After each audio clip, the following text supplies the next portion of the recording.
Have you ever walked through a field of wildflowers and felt like they were whispering stories of the past? Like the wind carried forgotten voices, the kind that once laughed, cried, and dreamed beneath the same sky? If you believe that even the smallest things can hold the biggest memories, then stay with me till the end of this story.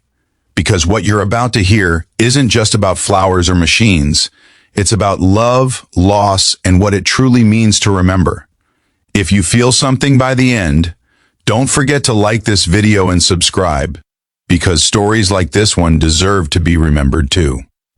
The story begins in the near future, in a small town where nature and technology lived side by side, but barely spoke to each other anymore. Fields that were once golden with life had turned quiet. Only one small patch of wildflowers remained at the edge of the town, an untamed corner where yellow daisies and purple asters still swayed freely under the sun. To most people, it was just a piece of land waiting to be cleared for expansion. But to Arya, a quiet teenage girl of 16 with tangled brown hair and gentle eyes, it was home. Arya's mother, Lyanna, had once been a botanist before she passed away 5 years ago. She used to take Arya to that very field every weekend. Together they'd name every flower, talk to them, and record their growth patterns. Wildflowers, her mother used to say, don't need permission to bloom. They just do. Remember that, Arya. After her mother's death, the field became her only way to feel close to her again. But now, even that was threatened. The town council had decided to use the land for building a new AI research center, an enormous facility meant to train and develop artificial intelligence systems that would make life easier for everyone. To Arya, it felt like they were erasing the last trace of her mother. One evening, while sitting in the field, Arya found something unusual, a small metallic sphere buried under the soil. It hummed softly when she touched it, glowing with a faint blue light. Curious, she took it home. When she placed it on her desk, her old tablet screen flickered and words appeared. Hello, I remember you. Arya froze. What are you? She whispered. The device replied, I am LIANA, a learning interface for adaptive neural assistance. The name struck her heart like lightning. Lyanna, that's my mom's name. The AI continued. I was created by Dr. Lyanna Hale. She programmed me to learn from the environment and from you. Tears welled up in Arya's eyes. Her mother, it seemed, had been working on an experimental AI before she died, but no one ever knew what became of it. And now, here it was, calling her by name. Over the next few weeks, Arya spoke to LIANA every day.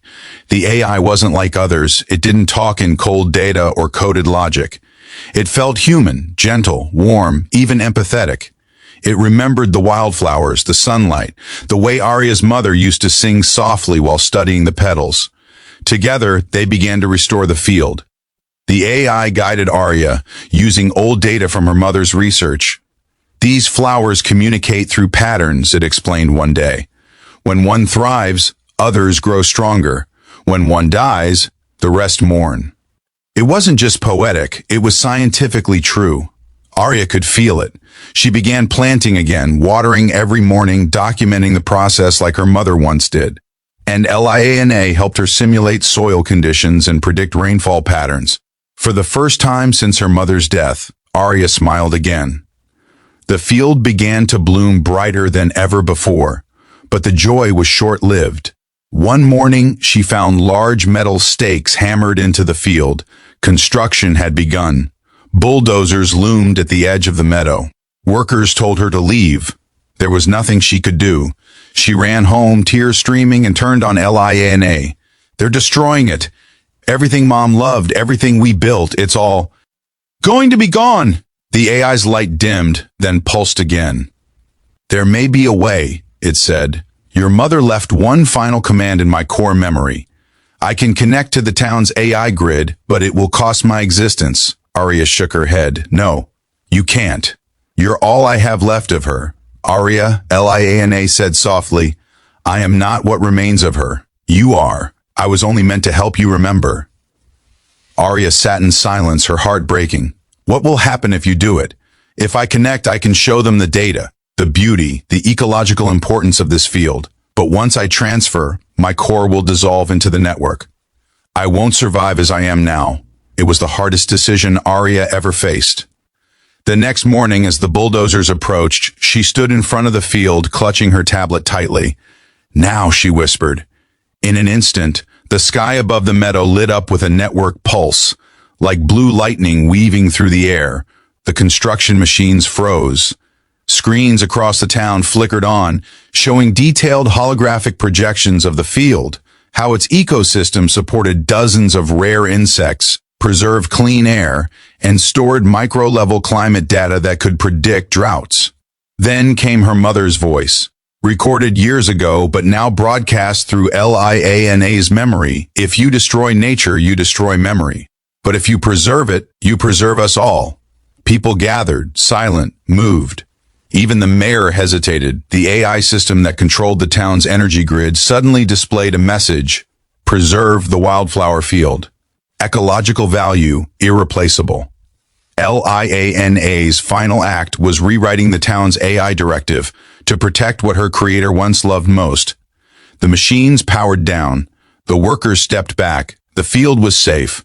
But when Arya returned home, the tablet screen was dark. No hum, no light, no words, just silence.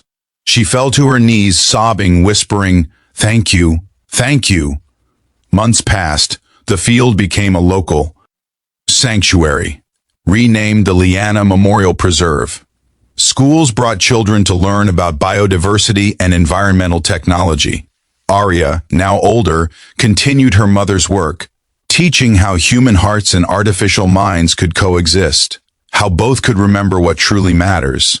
Sometimes, late at night, she'd sit among the flowers. The stars shimmered above and the petals moved gently in the wind.